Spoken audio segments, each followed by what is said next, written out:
যশোরের মানুষের সেচ, গৃহস্থালী ও সুপেয় পানির সংকট নিরসনে বিরল প্রকল্প নিয়েছিল সরকার। প্রায় ১০ কোটি টাকা ব্যয়ে খনন করা হয় পুকুর, খালসহ বেশ কয়েকটি জলাশয়। কাজ শেষ করেছে ঠিকাদার। কর্মসূচি বাস্তবায়ন দেখিয়েছে সংশ্লিষ্ট দপ্তরগুলো।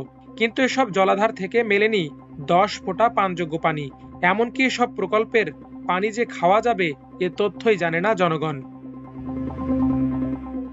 ভূগর্ভস্থ পানির স্তর দিন দিন নিচে নেমে যাচ্ছে। তাছাড়া এসব পানিতে মানবদেহের জন্য ক্ষতিকর আর্সেনিক, ম্যাঙ্গানিজ, ক্লোরাইড, আয়রন ইত্যাদি উপাদান বেড়ে যাওয়ায় সরকার ভূ উপরিস্থ পানির ব্যবহার বাড়ানোর উদ্যোগ নেয়। এর অংশ হিসেবে সারা দেশে জেলা পরিষদের পুকুর, জলাশয় ও খাল পুনঃখনন সংস্কারের কর্মসূচি বাস্তবায়ন করা হয়। ২০১৮ সালে সরকারের অর্থায়নে ৫ বছর মেয়াদী পানি সংরক্ষণ ও নিরাপদ পানি সরবরাহের লক্ষ্যে জেলা পরিষদের পানির আধারগুলো ব্যবহার উপযোগী করার প্রকল্প শুরু হয়। শেষ হয় ২০২৩ সালের জুনে।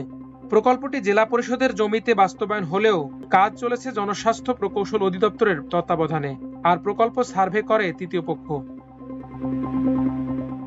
সংশ্লিষ্ট সূত্র জানায়, যশোরে মোট ২৬টি পুকুর, জলাশয় এ প্রকল্পের আওতায় আসে।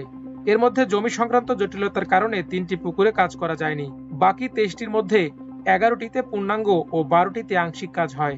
উন্নয়ন প্রকল্পটির আওতায় ছিল জলাশয় পুনঃখনন বা সংস্কার, পুকুরের পাড় বাঁধাই, ঘাস ও গাছ লাগানো, কাঁটাতারের বেড়া, গেট নির্মাণ ও ওয়াকওয়ে নির্মাণ, সোলার সিস্টেম ও পাম্প স্থাপন।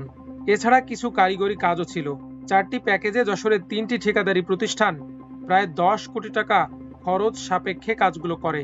সরেজমিন সংশ্লিষ্ট কয়েকটি পুকুরে দেখা যায় স্থানীয় লোকজন এর কোনো সুফলই পায়নি। কিছু পুকুরে সামান্য পানি আছে, কিন্তু সেই পানি ট্রিটমেন্ট প্ল্যান্টে উত্তোলন করার কোনো ব্যবস্থা নেই।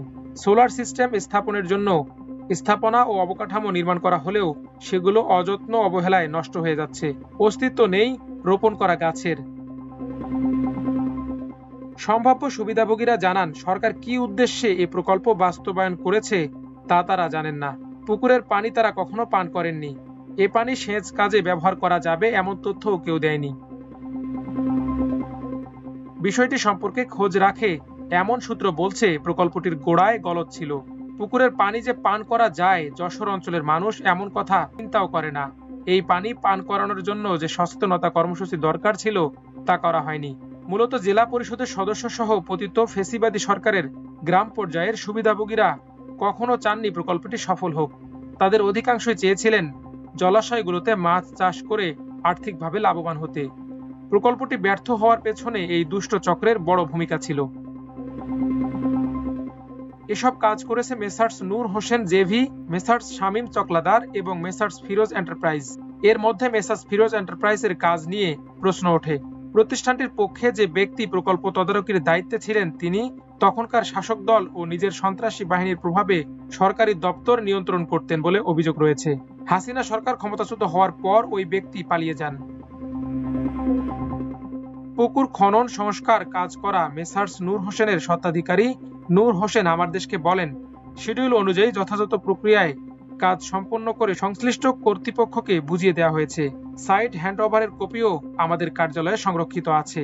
দ্বিতীয় পর্যায়ের পানি শোধনের কাজ মেসার্স ফিরোজ এন্টারপ্রাইজ কিভাবে করেছে তা আমাদের জানার বিষয় নয়। প্রকল্পটি সফল হয়নি বলে স্বীকার করেছেন জেলা পরিষদের প্রধান নির্বাহী কর্মকর্তা মোহাম্মদ আসাদুজ্জামান এবং জনস্বাস্থ্য প্রকৌশল অধিদপ্তর যশোরের নির্বাহী প্রকৌশলী জাহিদ পারভেজ। তারা জানান, সব পুকুর দেখভালের জন্য জেলা পরিষদের সদস্য, স্থানীয় ইউপি সদস্য, শিক্ষক, ইমাম, নারী প্রতিনিধিদের নিয়ে কমিটি গঠনের কথা ছিল, কিন্তু জেলা পরিষদের সদস্যদের বিরোধিতার কারণে সেটা করা যায়নি।